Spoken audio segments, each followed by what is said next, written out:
Right, you're being recorded, so don't say anything outrageous. Okay. Had a meeting this morning in Hong Kong. A small but perfectly formed team. But the way it goes with these things is, obviously you're already paddling, so you're more motivated. And it doesn't matter how many emails, videos, whatever I put out. It's up to you people. If you see the value in this, then it will grow. So really, I mean, my job is to try and make it as interesting and informative and innovative in my limited space here as I can, and we'll take it from there. So, technique. Let's talk a bit about technique. Now, we're going to return to this subject time and time again, and I am not an authoritarian coach. I'm very much a democratic coach. So, for example, if I say, well, blah, blah, blah, blah, blah, and Jenny says, well, actually, how about that? Then I'm more likely to say, or Neki or anybody says, actually, let's give that a go. Let's try that. So we have a phase where I've got some firm ideas myself, or they're porous, but they're pretty firm ideas about what's worked in the past. And we'll use that as a baseline. But there's a period where we test and adjust and measure everything. And this is the area we're in now. Because I'd be rather foolish, I think I said to you before, that if I've been doing, 10, 20 years coaching, whatever I've been doing, if I'm not taking account of the years and years of experience here, then I'm wasting my time, okay? So that's a common theme. But of course, when we decide as a group what the particular strokes is, which leg forward, this, that, and the other, that's what we're sticking with. So when we go to a competition, we're not suddenly going to say, well, actually, that didn't race go too well. We're going to change it after the semi-final. No, but once we decide, we decide. But, it's democratic, but, we've got some fixed ideas about some basics. So before I get into the basic technique, what is technique? Somebody give me a definition. What is it? What is it all about? We talk about it, but what is it? The perfect stroke. It's what? Yes, the delivery of the stroke. It's the delivery of the stroke. So you've got a body. Yeah, except in para athletes, most people's bodies roughly, depending on conditioning, work in roughly the same way.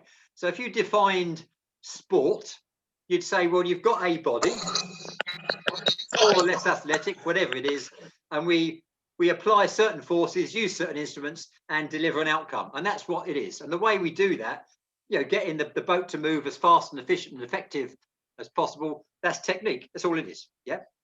And when you think about it, dragon boating is a great example because we stick 22 of you in a boat, 20 paddling, I hope. And the boat itself sits in the water. It's perfectly crafted. It sits there nice and smooth, and it's perfectly capable of moving through the water with the littlest of impetus from us. And we come along, and pardon my French, we stick paddles in the water and we fuck up the water flow around the boat. So really what we're aiming to do is make our impact on that as efficient and effective as possible. Yeah, that's it, simply. In a nutshell, that's what it's all about. But how do we do it? How do we do it? So we've got a paddle. So anybody, doesn't have to be Nicky, doesn't have to be anybody who's a coach. How do we do it? I'm going to pick on Tom because he's drinking a beer there. So what is it? Just tell me. If you were explaining to me, probably Sprite actually. What anyway, or Evian. But anyway. Well, I wish it was a beer. I mean, my answer would be a lot more interesting. Go on then. What is it? So you're describing to me or anybody how I paddle a boat. How do I do it? What is it all about? I would answer that with it's using my body in the most efficient way to get the boat to move forward. Yeah, but how? No, okay, so that's the outcome. How do you do it? So what are you doing? So what are you doing with your body? Show me a rough idea about how you'd, in your particular team or your understanding of it, how do you get at some point if I start using my bodily motions, at some point Nicky's going to shout at me for having a bent arm. So I'll explain it in the sense. No, just show me whatever. Okay. Okay. Well, I'll rotate my body. So the idea is to have an A-frame with my arms. Okay. I'll rotate my body as much as I possibly can. Yeah. So that my front arm is as far forward as possible. I'll then catch. So I'll enter the water. Get the water. At the same time, it's about positioning myself so that I can drive forward with my leg once I've got the water. Yep. Then pulling that shoulder back. I propel the boat forward using my leg. Okay. That front grip there. That's good, that with the Yep. camera. How tight does that need to be? You need to be holding the paddle clearly, but how when you come forward with your first bit there, that's nice bit of elevation there. We'll come on to that. And before I talk about grip, let me rewind a little bit. You're not locked out. You're not like a chicken wing. You've got like a bit of a soft bend there, have you not? Yes. There he is. He's gone there. He's there now. Yes. So what's that all about? Why? That's great. Yes. Why not? It looks nice. But why? Why is it not there? Why is it not there and not there? Why is it there? What's that all about? Yes, but why? Because at the end of the day, you've got to deliver a smooth moment. Sorry, I'll let someone answer that knows the answer because I don't. Okay. Engaged power. Okay. Yes. Yeah. Absolutely. Has it to do with the angle that the paddle is going to enter the water? When you say angle, do you mean this is my simulated paddle? It's a piece of pipe.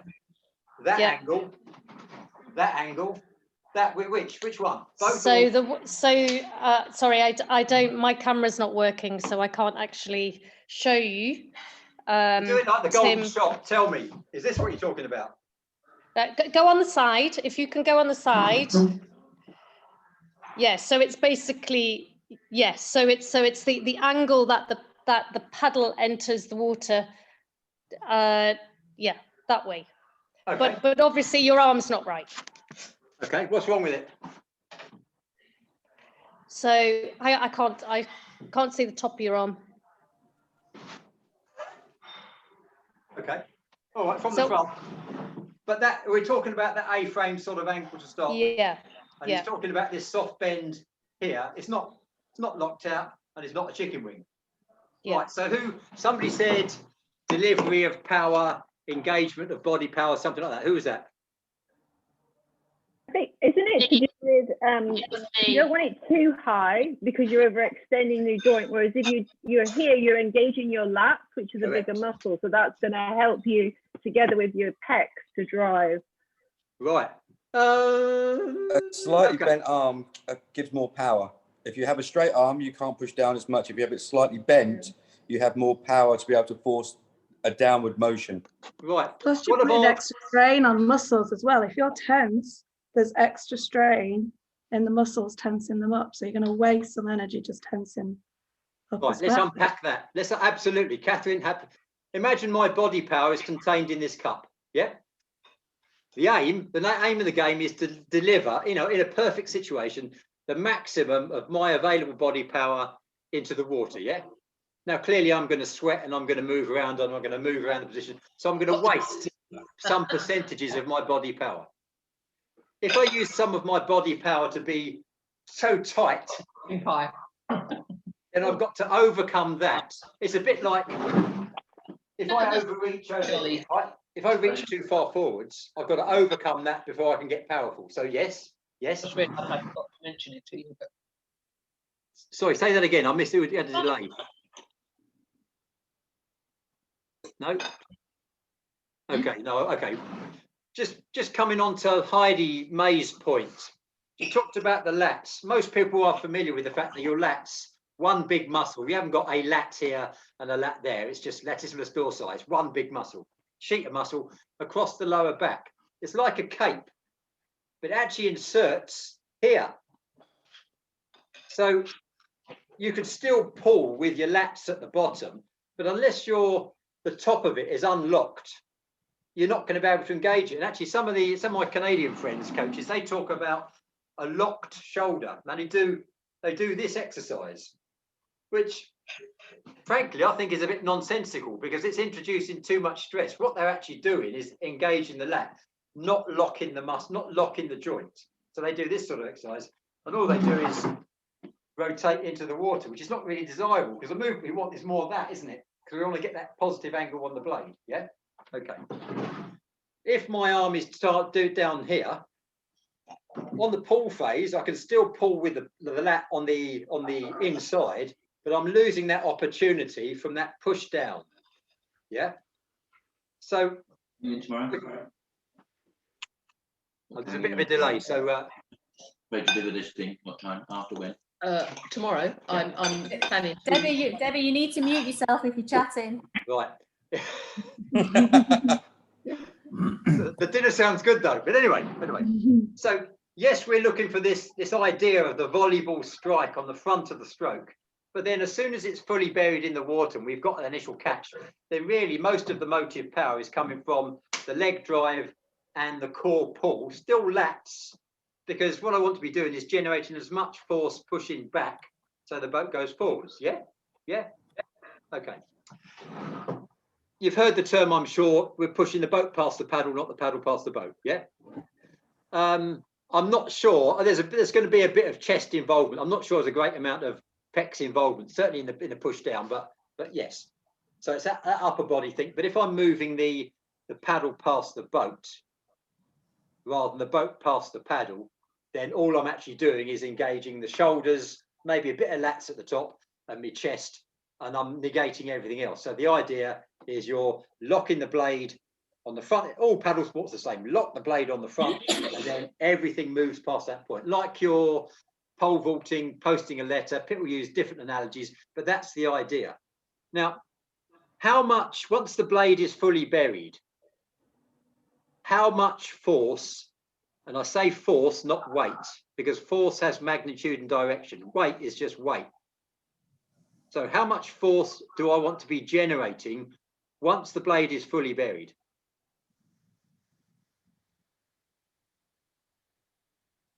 In what direction, down or back? Ah, good question. No, once it's fully buried,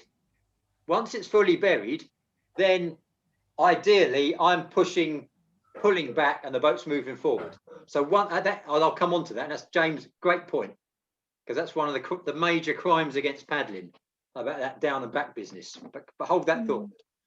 How much force once it's fully buried? And I'm in the drive phase, the forward drive. So I know we're not in a vacuum. Newton's third law, equal and opposite reaction. But I'm generating X power going forward, back, pulling back. So I want to be going forward with X. Okay. How much force? Well, surely it's as much force as you can possibly. Absolutely. muster. It's not a trick question. Everything you can deliver. In fact, frankly, I want to. What's going through my mind is I'm trying to break the bloody paddle. If I did it on the I did it last week with stand-up paddle. But anyway, so now I've got a new OC paddle. Anyway, but that's what's going through your mind. So you need to get people talk about aggression. Yes and no. Aggression on the catch when it's fully buried, yes, but aggression that is a precision point, not a blunt instrument. So when people are new to it, I often say to you, you've got to be summoning up something in a race that really means something to you. It could be your ex-partner you don't like anymore. It could be anything, I don't know, whatever. But you need to be, people talk about stroking the catch. Yes, it is a stroke. It's a stroke aspect to it. You stroke it in, but you need to be generating force. So absolutely. Now, rewind that.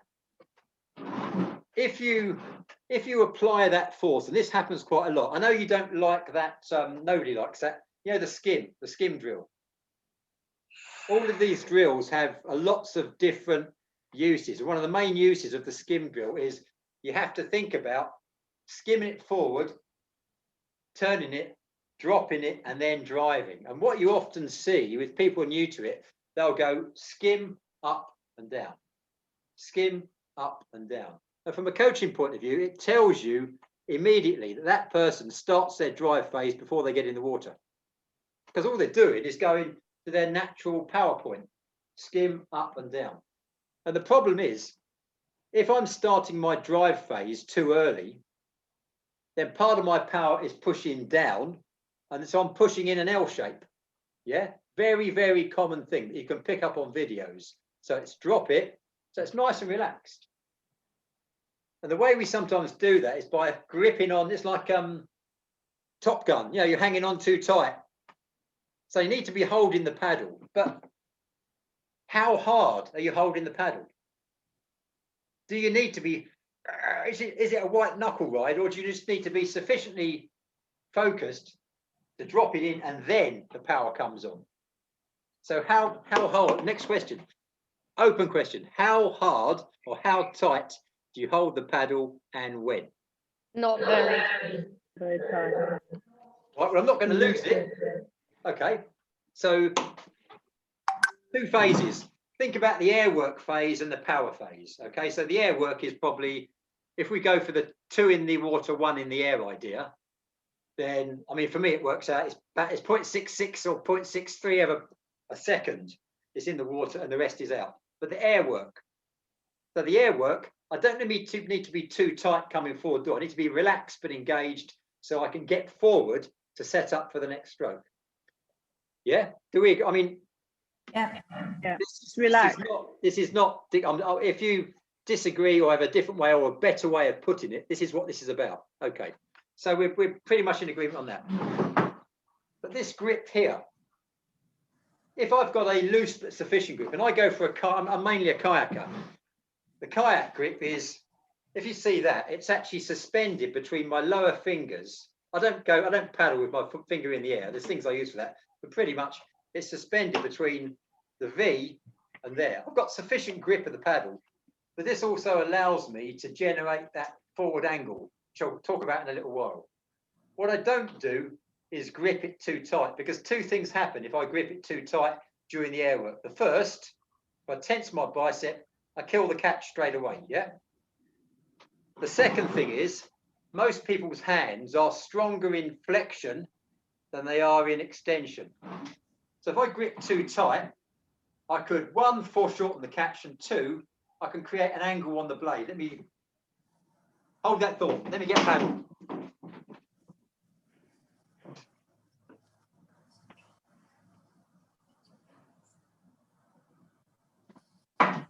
Okay, handy paddle. So I can go from there to there, yeah? So I can create an angle on the blade. And very often, from a coaching or a steering point of view, you can see people working really hard. There's no doubt about it. They're working really hard on these catches, but they're short catching and they're angling the blade. Now, if they all do that, that's sort of half a draw stroke. And in a full speed dragon boat with 20 people in, it could be, if it's an open boat, it could be a 2-ton missile. And you might not think there's much difference, but of course what happens is the steerer, helm, has to correct that by sticking the steering oar in the water. Of course, all that's doing is creating resistance, creating drag. So it's actually slowing the boat down. So you're creating that, you could be creating a turn, and you could be creating a force, a rotational force, that the steerer has to correct. Of course, what we do when we're training race helms, I'm sure Nikki will tell you, is firstly we teach people to steer the boat positively, and in racing we teach them to take the bloody thing out of the water. And you'll probably end up hopefully with a corner of the sweep oar, the steering oar in the water, and it's a little bit of touch, pull, that sort of thing. Obviously on the turns it's a bit more force, but the more time the steerer spends in the water, the more drag. Now sometimes you have to do that, but you see what I mean? So okay, next question. Lots of open questions. So we'll be returning to technique all the time. Any questions on that? Any thoughts? In terms of the placement of your hand, how far from how far up the shaft is appropriate? Great question. Hand, it's all about angle of dangle and leverage. Lots of people start down here. Let me show you this. Right. Imagine this. You can answer the question. Imagine this is not a paddle, but it's a shovel. Okay, just stick with me. Right, so I'm shoveling something in the garden, yeah? So here's the fulcrum up here, yeah?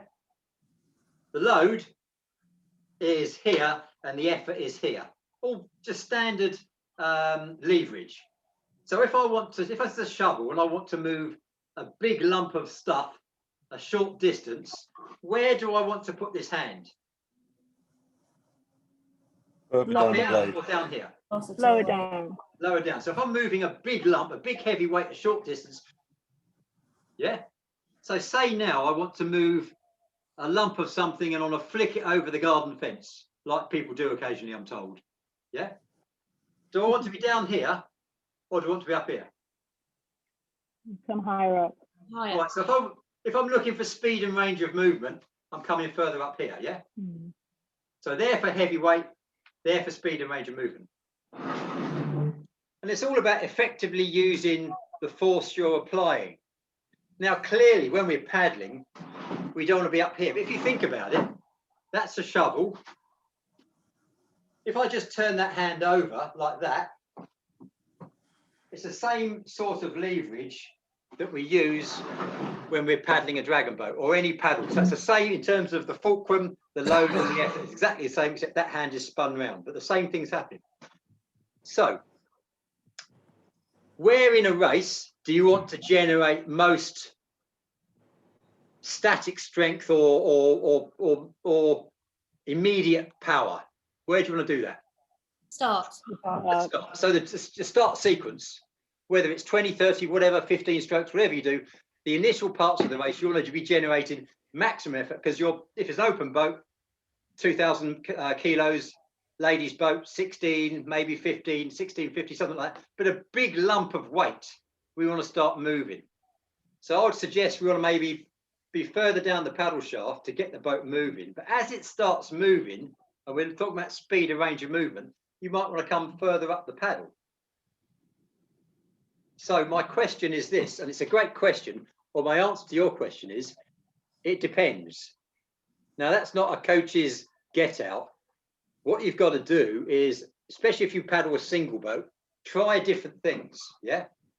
I find when I paddle now, I'm probably up here most of the time. If I'm starting a race, I'm down here, and then I gravitate to about there. So it's probably around about 2 to 3 hand spans up. In fact, I've got a cadence monitor on my paddle. It's my wife's paddle, just around about there. So that's my point there. Yeah. But what I'd say to you is, next time you're in a boat, in a dragon boat, in a single boat, try different things. You might find that coming further up the paddle blade, it feels more powerful. And if you measure that in terms of GPS or whatever you're doing, and you're going faster, then it's either you're putting more power in, or the power you're applying is more effective. Now, back in the summer, you may have seen it. I did a video and I was up in the Lake District, and it was basically, I was there with my son, and I had a stack of weight, or a seat, I think it was, and I tried to move it down here, and I couldn't move it. And just by coming up the length of the lever, I was able to move it. So whatever for, you've got to trust that somebody's giving the right sort of output. But by using that leverage, now if you come too far up, then clearly you get too much wobble. Now what happens is, the further you come up, there's more flutter in the blade. So you have to practice it, because what will happen is, as you come further up, then you'll be able to, you have access to more power, but there's more lateral flutter as well. Yeah. So you know the swan drill. You've done the swan, yeah? Yeah. Yes. Hopefully people say yes, we've done the swan drill. Yeah. Nikki, have they done the swan drill? Yeah, they have actually. Right. Once before. This is the the one where I wanted to do it. We had big winds and stuff, so we didn't do it. but lots of these drills. I mean, when you get around to it, that swan is about engaging the lat and that sort of thing. But also, there's one thing that you haven't moved on to yet, is swan 1, 2, and 3. So swan is a change from there to the weightlifter grip, thumbs opposed. Okay. So the other is to go from position 1, position 2, and position 3. Yeah. So you're varying regular or swan 1, 2, and 3 at the bottom, and it's really just giving people the feel of paddling differently. The good thing about the swan drill or the weightlifter or the pull-up drill really is that it really engages people. People can feel core engagement. But this, once again, is the same sort of thing. So you're getting used to different forms of leverage. So I would, once again, in your single boats, or just try different things, because you might find, actually, no, I can actually feel that engagement. Yeah. And like I say, if you do a run in position 1, run in position 2, run in position 3, and you find you're running better in the same conditions with a little bit more leverage, then that's probably the way ahead. Yeah. But it's very much an individual thing as well, and it goes down to body mechanics. So very often people say to me, another question, which is fantastic, thanks for asking that, how long paddle? So this is a 130 centimeter paddle. So because I like leverage, I would say go for the maximum length, the biggest lever you can. And if I'm allowed 52 inches, 130, that's what I'm going for. So who has a shorter paddle than that? Me. I thought 51 was the max. Oh yeah, sorry, I'm thinking out there. Yes, 50, quite right, 51. My conversions, yeah, but it's 130, so yeah, 51. Yeah, max. Right. So was that James? Yeah, I've got a shorter paddle. Yeah, I've got a shorter paddle than that. How tall are you? 5'6", just. Okay. Okay. So I'm going to get a 50, definitely. Have you tried? I mean, some of my breast cancer girls, obviously, the nature of the conditions, they have upper body surgery, so there's possibly going to be an upper body compromise.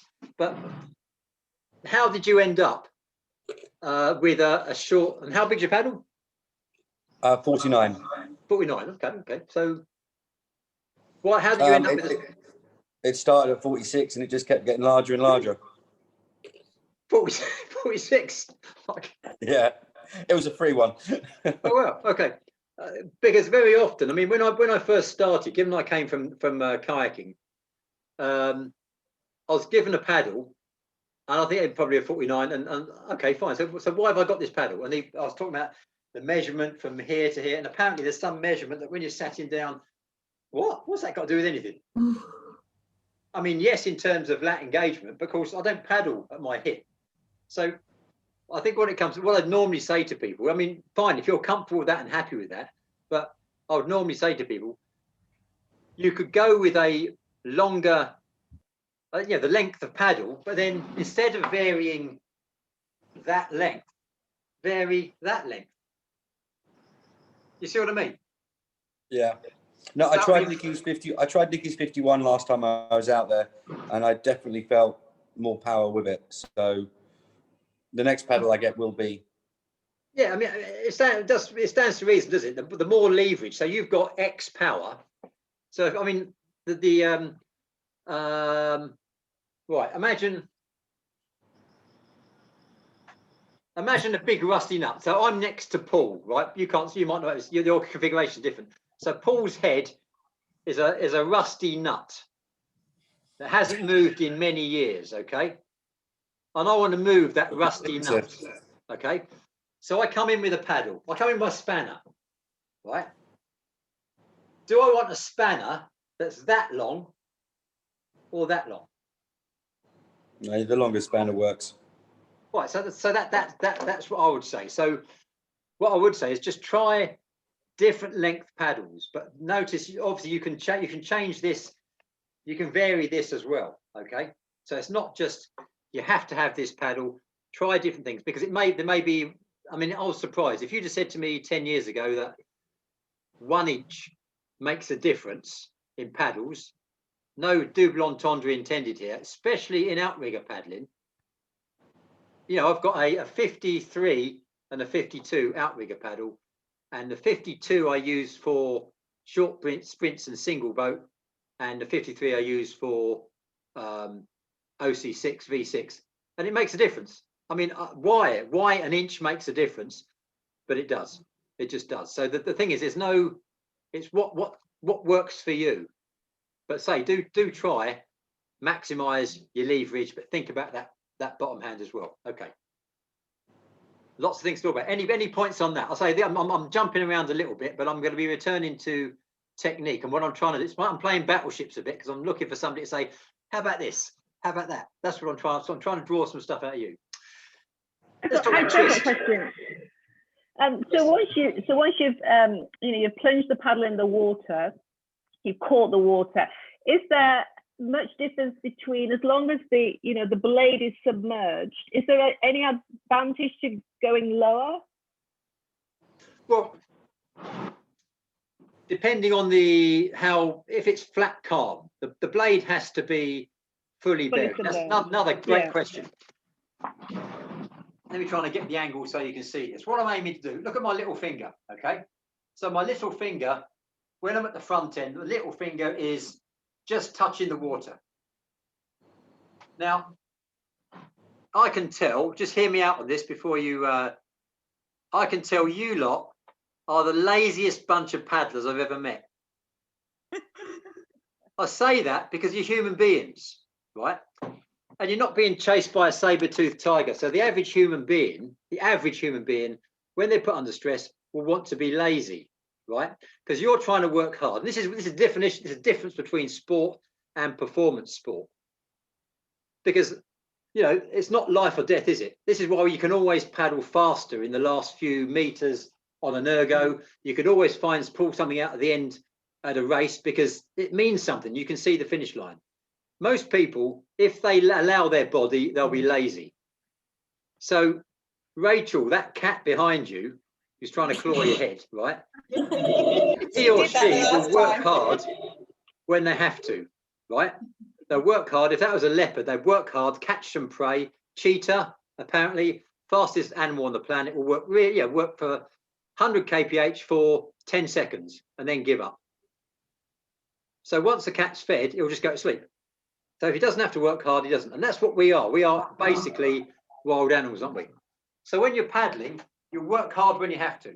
But if you're not careful, you'll let the blade ride out at the back. So what you often see, people under power, they're putting weight at the front and then the blade rides out a little bit towards the back. Okay.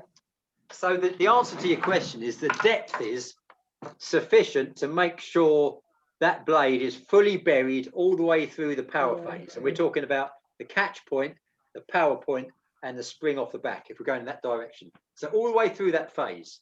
Doesn't stay in too long, but clearly you don't want it so deep that your hand is buried, because that's not very hydrodynamic. So I would say if I'm paddling up here, I'm aiming for little finger wet. Yeah. So to me, that's fully. I mean, that's just, I'm happy doing that. So to me, that's your hand, wherever your hand is, needs to just skim through the water. But bear in mind, if you're gripping the blade down here, this is all you get. A flat or semi-rigid piece of carbon or rig. So you need to be using all of that. So if you're impeding that a little bit, then I'd say it come up a little bit, that sort of thing. But that's the thing to watch for. Really, the way to do it is you can't always notice yourself because you'll be looking forward. So get your coach, whoever's coaching you, could be Nikki or whoever, to have a look at that and maybe even video it, slow time, because that's very easy to lose some stuff out the back of the stroke. James.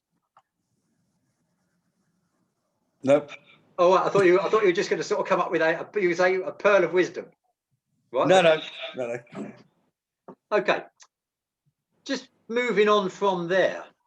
I'll talk about catch point, power point, spring off the back. I'll come back to the spring off the back in a minute or at a later session. But what's going on when this paddle goes in the water? So we've talked about where we're in the water. Let me just angle that a little bit better there. We're in the water. We want it when it's fully buried, and I'm sort of gripping the paddle at that point and pulling with the core, driving with the leg. So I'm still maintaining some top hand push down, but that's really the top down push down to get it in the water, and that really maintains that pressure to keep it in the water to avoid that ride out the back. But most of my power is coming from the core derotation and the leg drive. Yeah. So if you're into the physics of it, what's the most powerful part of the stroke? Is it there? Is it there? Blade 90 degrees, or is it there? Should be 90 degrees. Right, so once again, I know we don't paddle in a vacuum, but if you think about the equal opposite reaction, if I'm pushing with X force in that direction, then if I was in a vacuum, I know I'm not, the boat would be going forward with X. We're then into sines and cosines and proportions of it. When that blade's in the water, 90 degrees, then do we agree, question really, that most effective and efficient power I can deliver is when that blade is 90 degrees straight down and it's tracking back parallel to the center line of the boat? Yeah? Yeah, pretty much. Okay, yeah, okay, that's what Isaac Newton would say. So we're okay on that. So if that's the case, why don't we just come straight in at the power point? So I talk about catch point, power point, and then the spring off the back, which I'll talk about at another session. But so catch point, power point. If that's the most powerful, Why don't I come straight in there? Why don't I waste time with all this catch nonsense? I come sticking straight in there and heave it back. Surely that's common Is it sense. related? Because if the boat's moving forward, by the time you put the blade deep into the water, you've missed the catchphrase. You've Because missed it's that also, main yeah, difference. because it's also to do with time in the water as well. So if if you bring it forward, the blade is in the water for longer, driving forward for longer. Yeah. So well, I mean, when you think about it, if you're going that as well. So I was just going to say, surely you're building power to get to that point as well. Yeah. So naturally, your body, through your leg drive and all your different muscles, you're creating maximum power to the point you get to that. You can't just flip power on straight away. So you're building it. Right. So Tom, I'm gonna come back to James and come back to Catherine, but just hold that, Tom. So outside, I've got a car outside, Land Rover, whatever. It's easier. We all agree it's easier once we've got the thing moving? It's easier to push. Yeah, if I've got my car brakes down, I'm easy to push it. Or yeah, the way gears work is once it's moving, it's easier to accelerate. Yeah. So are you saying, and this is more of a question, so I understand your point. Are you saying that if you come in front of that power point, then you can build some acceleration, you can build some force. So when you come to the power point, you're able to maximize or probably optimize that power. Yes? Yeah. Yes. Yeah, that's what you meant. Isn't Good. it? Yeah. Isn't it momentum? Great. Yes, absolutely. It's The momentum. same reason with golf swing, like you play golf or whatever sport, but you ultimately want the longest swing you can possibly get to maximize the power. Okay, so that's absolutely, that's one point there. Catherine, remind me of your point you just said. That same sort of thing, wasn't it? Or there. Yeah, it's about time in the water as well. So the Right. time that you're moving it forward as well. Okay, so time in the water. If you think about it, that's all I've got. And if I'm doing a 60 stroke a minute, so I've got 1 second per stroke. And if we're going for something like 2 in the water, 1 in the air in terms of timing, then of every stroke, I've only got about 0.6 of a second. Yeah. So I want to maximize that time in the water. I want to maximize the application of force to generate the most efficient and effective. So absolutely. So Tom, brilliant. Catherine, excellent. Yes. But there's more. James, remind me of your point because I've forgotten it already. There's another cat as well behind Nikki. Oh no, I was just answering your question earlier on. You were saying why don't you not put the blade just straight down? I was saying because the boat. I was saying well because the boat is already going forward. By the time you put the blade down, before you won't have chance to apply any power. It'll already be past you. Yeah, absolutely. So yes, and exactly that. So by the time you've actually got it located, you're probably actually on under power when the thing's negative.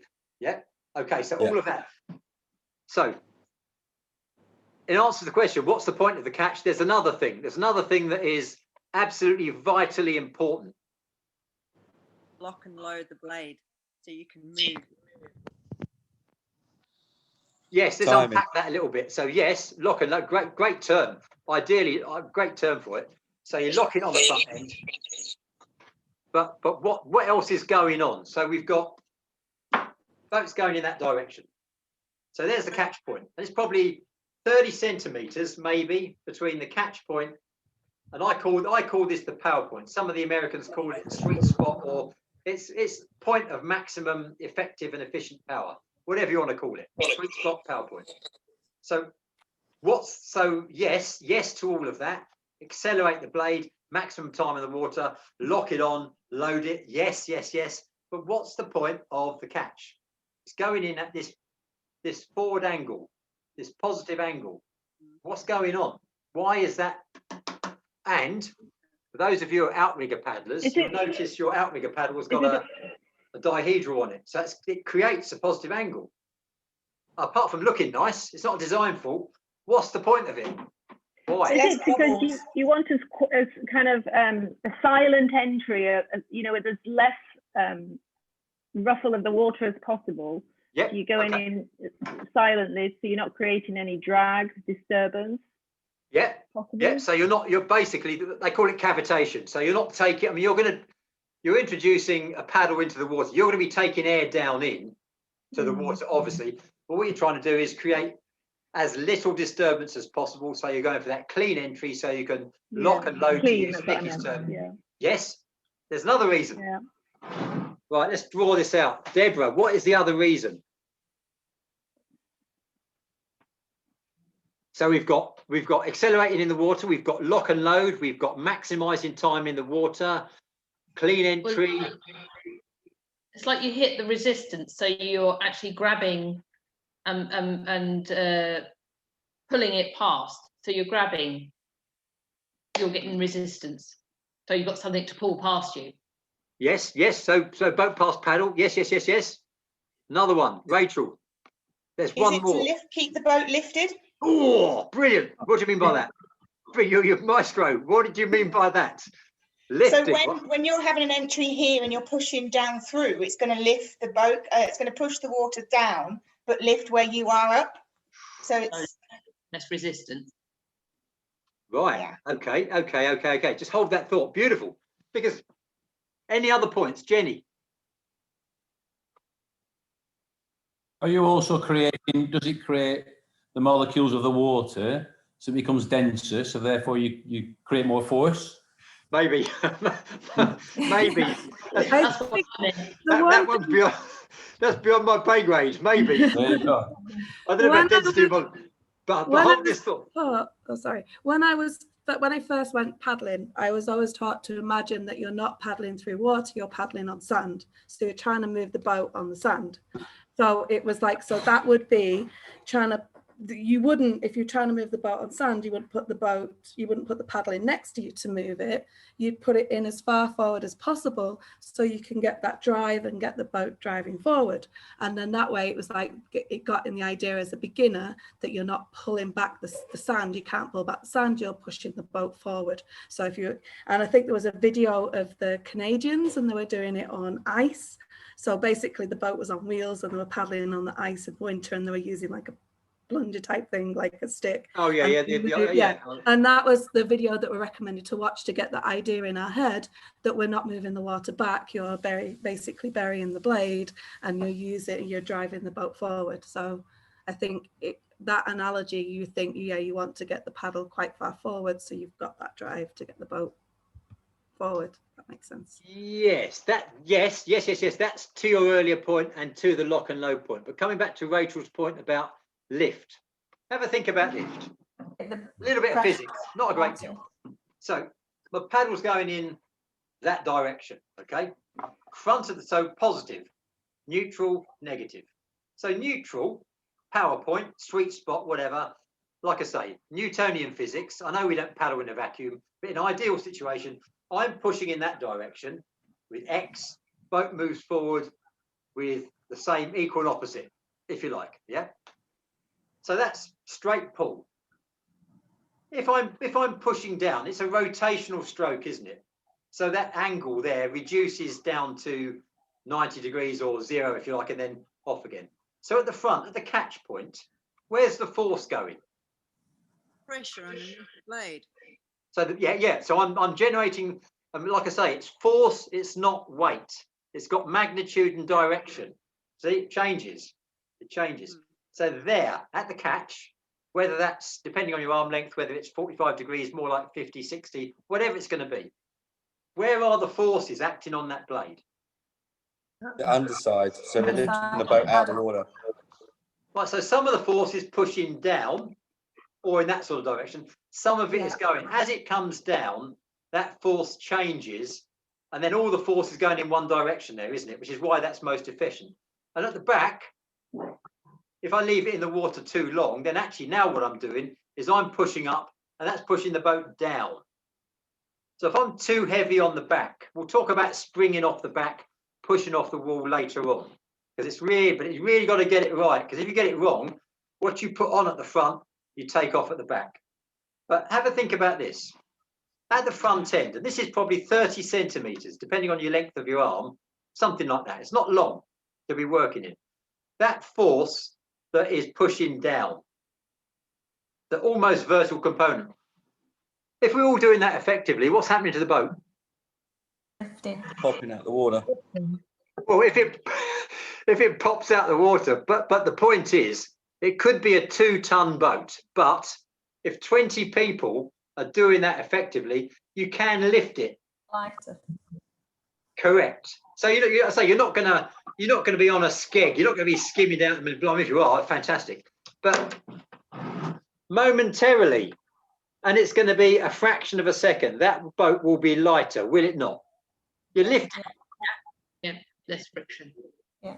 Less friction, less waterline length. Speed is a function of waterline length and lots of things. But you're taking some of the weight off the hull of the boat momentarily.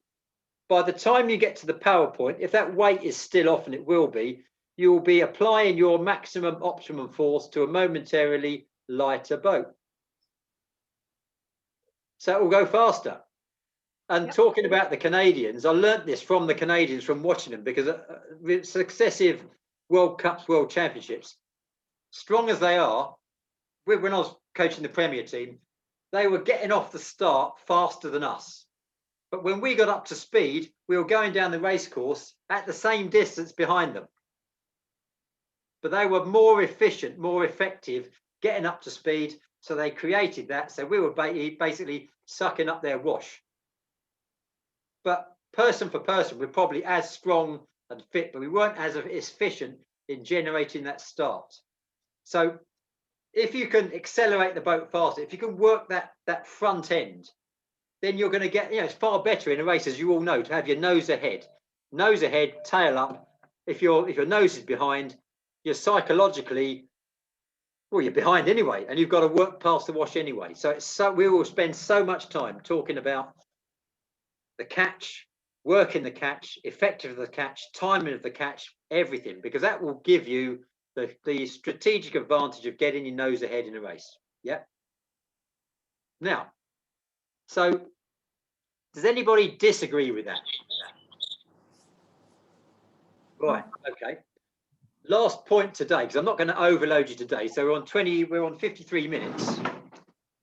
So we've talked about the effectiveness of the catch. We've talked about the catch point, the power point, and the other bit. Yeah. How far forward?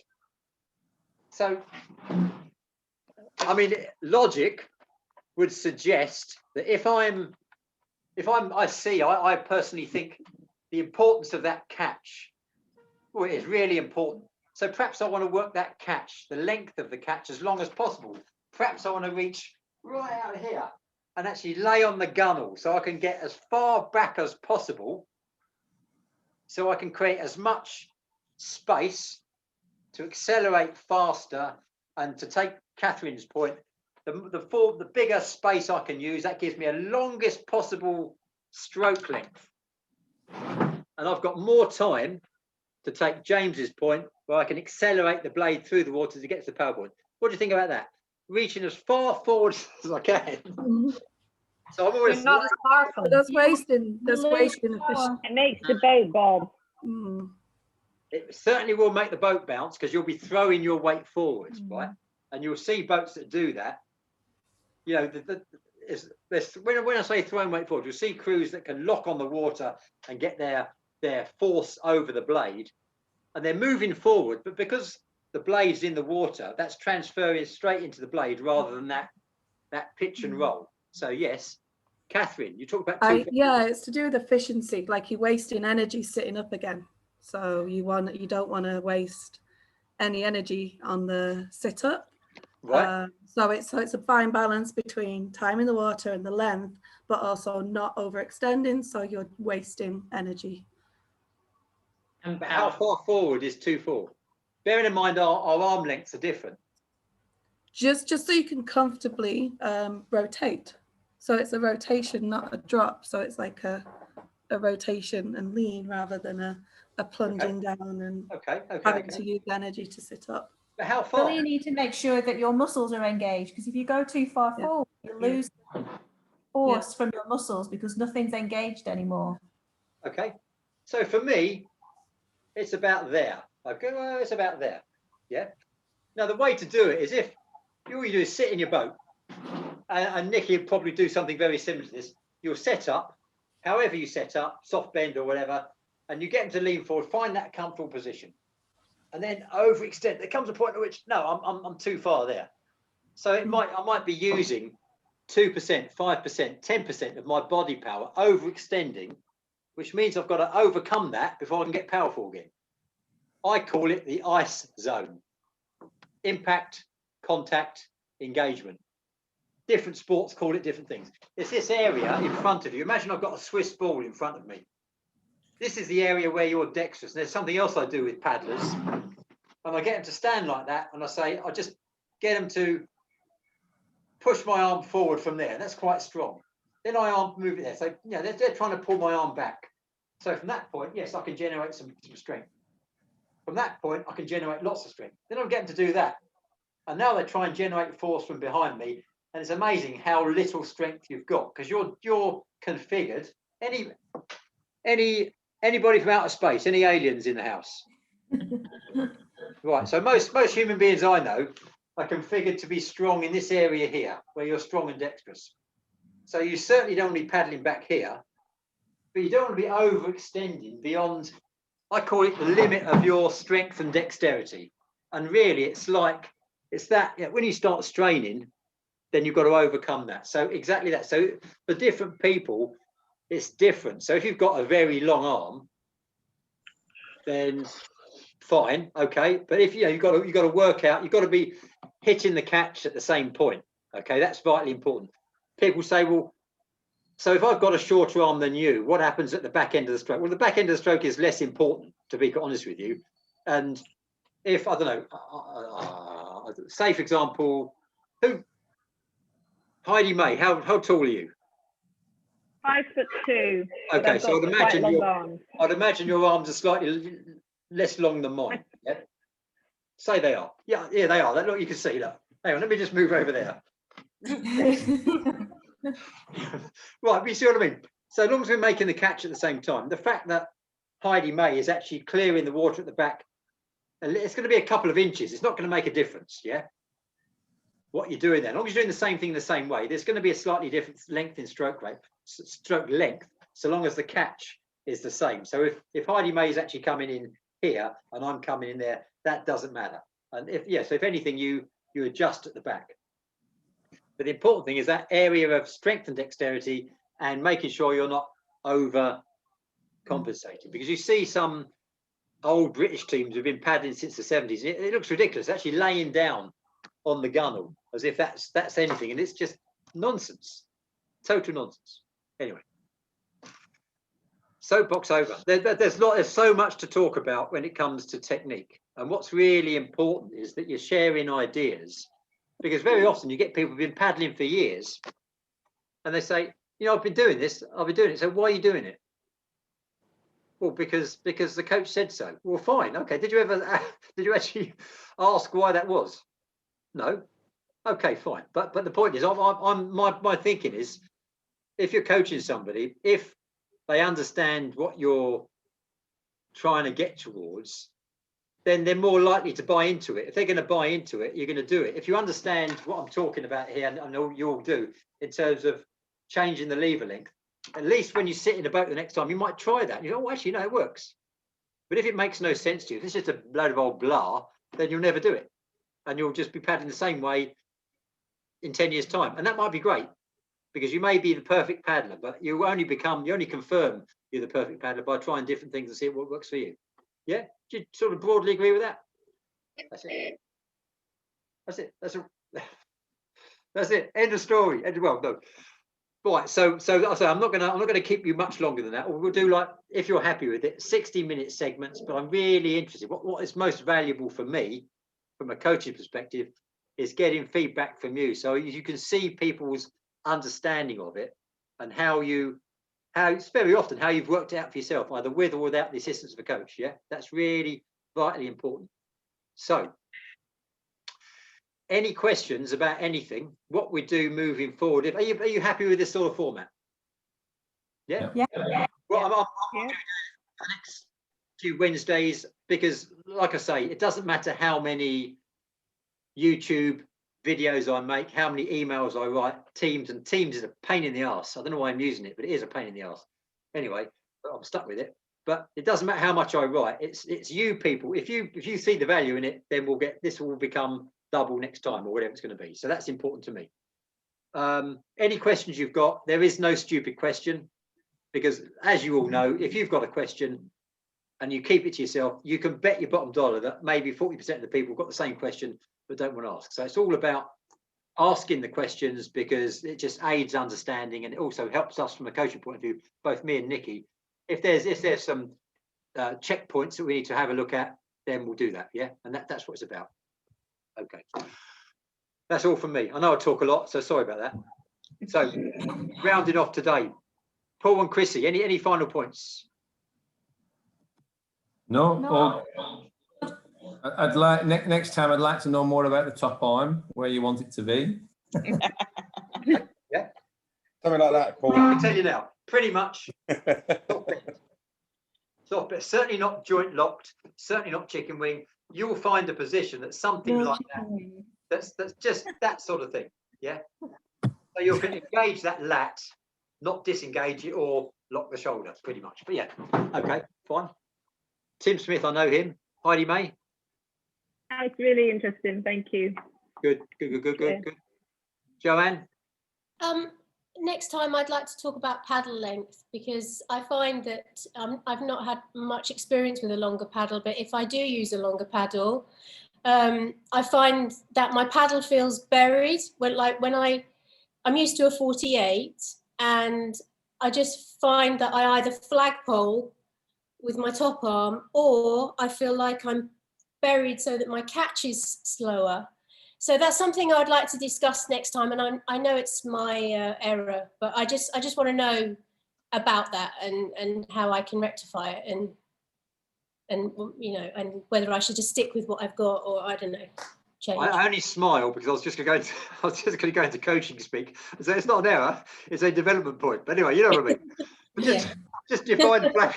Just define flagpole for me. I don't know. I just feel like I'm up here with a longer paddle. I feel like I go up too high, and I just I feel a bit more uncoordinated. It's probably because I'm not used to it. And when I go into the catch, I feel like it's more buried, and I've got to like kind of hoik it out the water. And I feel like I'm swifter and more effective with a slightly shorter paddle. But I'm sure it's because that's all I'm used to, and I'll get used to it. If you paddle this week, if you're sitting near somebody who's got a full length paddle, I say a full length paddle, a 51 130. Yeah. If that's my grip length, yeah, then instead of extending the grip length, got a longer paddle, just move that up the paddle a little bit. So my grip length is whatever that is. I don't know. It's going to be 40 centimeters. So your grip length is the same, but instead of having a shorter paddle and holding it down here, have the same grip length. Yeah, I always hold my paddle a long way. Yeah, I always have a real long distance up the shaft. I hold my paddle quite high already up the shaft, so the water's deep. Sorry, my paddle is very deep already. Probably maybe too deep. I don't know, but I'd like to discuss it anyway with Nikki or. Okay. Have you got any video of you paddling? I probably could get some off my coach. Yeah. Send it to me. Yeah. Okay. I will. Okay, fine. But it'd be interesting, because what's bizarre about this year is we've been going to. I've never seen any of you paddle. It's crazy. Yeah. Never known a year like it. Anyway, Catherine, final points. Great questions, by the way. No, I really enjoyed the session to get to delve into the paddle and the technique better. So yeah, I really enjoyed the session. Brilliant. Fantastic. Thank you, Jenny. Yeah, no, same. It's good to hear the physics behind it and why we're doing it. I mean, Nikki is pretty good at explaining things, so but yeah, it's nice to hear somebody else. I've been doing some stuff with Nikki. I've really enjoyed it, because what I really enjoy, I like training people from scratch, but I really enjoy talking and sharing ideas. And I've had I think we've had some great chats about different stuff, about the different take on the way you deliver the sport and the message you're trying to get across. So I reflect that wholeheartedly. So thank you. Okay, thank you. Tom, any points? Just a quick one. You mentioned earlier about some sort of measurement or a cadence on your paddle. Is there something we can do so that we get some scientific measure of how much power we're doing, rather than just a eye from above?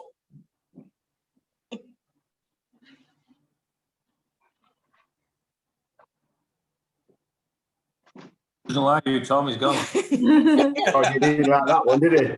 It's made. This is a cadence monitor. It's made by a company called VAKA, VAAKA. VAA. I'll stick it on the email. VAKA. It's I do a lot of stuff on cadence. When you think about it, there's certain metrics. You know, if I'm putting the same power in, so I would measure the same run with a 30 strokes. Oh, sorry, 30. 70 strokes a minute, 50 strokes a minute, 60 strokes a minute, just to try and get that most effect or most efficiency. So you can also do it with a stroke rate watch, or you could do it with a stopwatch. So if you think about it, 60 strokes a minute is one stroke a second, that sort of thing. So if you want to know more about a few months ago, I put a document on the Teams which talked about, it's actually out of my level 2 course. It's all about, in fact, I'll stick it on the email again, and it talks about cadence and stroke rate and how you'd use that in paddling. Yeah. And what that basically does, that I've got a GPS watch, and it just gives me the speed of the boat, cadence, and whatever else I want to put in, heart rate monitor. So I work with heart rate as well. But have a read of that, and then we'll ask any other questions once you've had a read of that. But okay, fine. But yeah, but very useful to a point. Brilliant, thank you. Yeah. And on the same note, apologies, I've got some catch up to. Can you invite me to Teams? I'm not on there yet. Oh right, really? Okay, yes, certainly. Blimey, okay. Fine. Yeah, sorry about that. In that case, Rachel, any points? And Kat? So your cat's asleep now. No questions. Fine. Thank you, James. No, just one thing. When we catch, we pull the blade back. I noticed I was always told to try and bring the force of the water back, and if I'm gonna, ideally just straight back, but sometimes to bring it more under the boat to help lift the boat up. Is that necessarily true? Like the bubbles coming off your paddles, if they're going under the boat, they'll help give the boat lift. Is that something that has any merit or not? In a word, no. Cool. You can. I mean, blimey, you'd have to sort of. You have to create a lot of air. You can. I think that's. Without, I don't know, without being disrespectful to another coach, it sounds to me like somebody has got the idea of lift, which is a genuine concept and does exist, and hasn't quite understood how you generate it and thinks you generate it from creating air bubbles. No, it's more the force you're putting into the blade. And the other thing is, rather than pulling, I would say, it sounds like semantics. I would say rather than pulling the paddle back, I would say think in terms of locking the blade in the water. This is the lock and load. Lock the blade in the water and move the boat forward. Okay. You see what I mean? It's just I'm thinking in terms of locking it, and I'm trying to break the paddle. That's what's in my head in a race situation. Semantics maybe, but it's whatever works for you, whatever summons up that inner paddling demon, right? Because that's what you're looking for, really. That's what it's about. Yeah. But yeah, okay, fine. But I've never heard that before. But that's a good one. Okay, cool. Okay, Nikki, you're going to tell me about you started that paddles under the boat. No, Nikki, any points? No, I'm all good. Fine. Okay, finishing off there. Thank you, and get well soon, or you're pretty much soon anyway. So you're looking fine. So no worries. Deborah. Thank you. I'll be back next week. Yeah, I was very interested in where you were talking about where you were gripping the paddle, and I've found for me, because I am a bit short in the arm, that holding it for a bit further up has worked, and I'm using a much longer paddle. I'm using a 51, so I have felt that difference. Yeah. But I was interested in, you were saying moving your hand down for the start and gradually moving it up the paddle as you get going. So yeah, try different things, see what works for you. But very often, and Nikki, I'm sure will tell you as well, that very often, and it works with kids when you're coaching kids, they tend to find their own level, and very often they'll start doing stuff because it's natural. And I always talk to people when I'm coaching about thinking like a kid. What I mean by that is adults, their minds are polluted with consequence. Yeah, you're going to make mistakes, so make mistakes, and most kids, when they take up sport, they make mistakes, and it's part of it. They have a term for, you know, face planting and all this sort of business. Maybe not in a dragon boat. You know what I mean? So be prepared to experiment and be prepared to get it wrong. And if you get it wrong, well, fine, get it right next time. And that's it, really. Not in a race, maybe, before you start the race. Okay, right, finish it off. Michelle, got two Michelles. So Michelle, number one. Which one's it? That's you. Oh, yeah. All good on my side. I'm also interested in the pedal length, and as I'm with Debbie, I've also got short arms. Right. Okay. Fine. So we'll spend a bit of time on that. Fine. And last but not least, Michelle Teasel.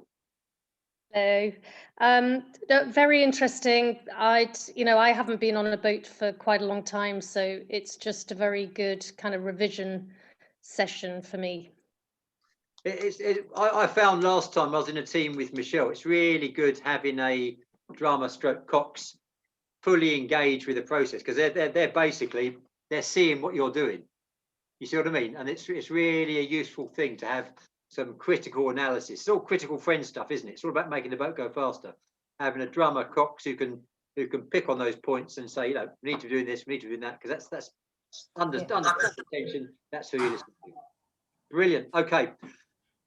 102, ladies and gentlemen, thank you very much for your time. What I'll do, am I still? Yes, I am. I'm going to stop recording now. I shall package that, stick it out on the email with those two documents next time. So we'll do a bit on paddle length. I'm also going to talk a bit about shoulder mobility, shoulder conditioning, because not so much for you, but other people in the squad have spent a few months not paddling, and I know what they're going to do after Chinese New Year.